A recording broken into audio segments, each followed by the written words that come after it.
Finally, we are in Hua Hin. Today, we will go to see the cave temple. Let's go down to see Golden Buddha. We will also see Black Fairy Tale Lady. We decided to see everything attractions which we can see on bikes in one day. So, first place.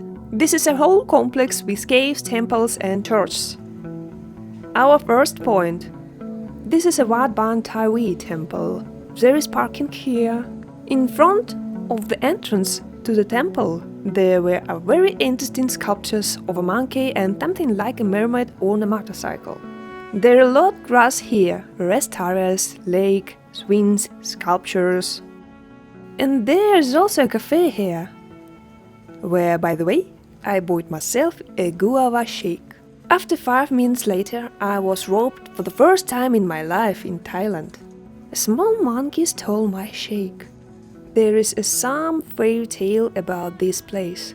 Inside the cave are dozens of rooms of Lapla women.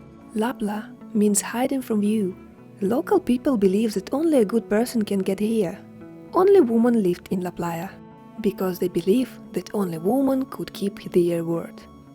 And the men lie all the time. In front of the cave, there are statues of young women in beautiful outfit. Inside the cave, there are objects such as dressing tables, mirrors, and other woman interior items.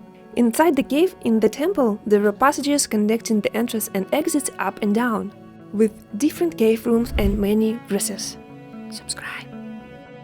Do you remember at the entrance there was a sign, "Entrance is closed"? So, business Thai have made a tuk-tuk parking area here. And they take people to the caves in their taxis, you guessed it, and of course paid. Ideally, you park your cars here. Then, you take a tuk-tuk and go for a walk into the caves. We, of course, decided to take a walk to look all the territory and meet our funny bunny friends. Khao Luang Cave, an active cave temple located in the city of Phetchaburi, which is famous for the giant figure of the reclining Buddha. Along the road and near the entrance to the cave, there are quite a lot of monkeys. And here, by the way, all the same tuk-tuks that take tourists to the cave, for about 50 baht per person. At the entrance, we were greeted by this fountain with bright blue water. To be honest, we thought that it was colored. Next, we come to a concrete staircase. They say that when King Rama I saw the beauty of this cave, he immediately built a 10-meter concrete staircase from the foot of the mountain to the cave. Fortunately, the stairs are well enveloped in the shadow of these trees. So the ascent and descent, well, in principle, were not difficult for us. Well, I don't know if you can say so, but still, this temple was built by King Rama V. The cave turns out to be more than 100 years old. He probably knew that this cave would impress for a long time with its stalactites and stalagmites. A special feature of this cave is a large hole in the roof.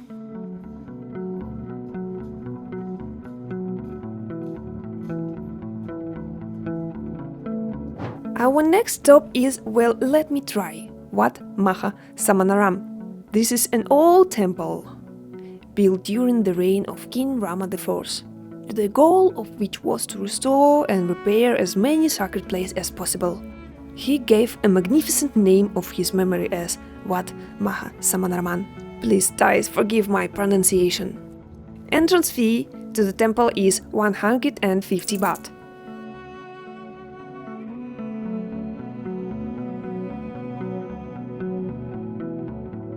Don't forget to subscribe.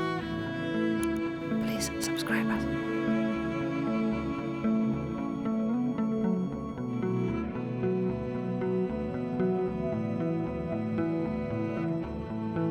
As you drive out, look around. Monkeys may accidentally throw themselves under the wheels.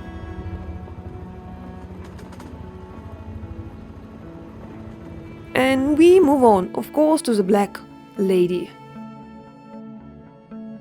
We arrived at the beach and oh, okay, it's very nice and quiet here. Once upon a time, there was a resort where only local people have a rest. Now, for some reason, all the hotels are closed, and judging by the state of the houses, it's been a long time, as if we are alone in all Thailand. There is one lonely cafe on the beach, a pleasant place away from the bustle of the city. Access to the beach is a dirt road. In addition to the black fairy tale lady, there are other characters on the beach: a prince with a flag, a mermaid, and a huge turtle. All these statues are characters from a poem written by one famous Thai poet in 1821. There is even a movie called The Legend of Sudahorn. The king of Siam had a son who played the magic flute. One day, a giant woman named the Sea Woman appeared and dragged him to the underwater kingdom which she ruled. To make the prince fall in love with her, the giantess turned into a charming girl and they got married. And when the prince found out about the deception, he conspired with the mermaids and escaped from the sea morning star. She walked along the ocean to find her beloved. Subscribe.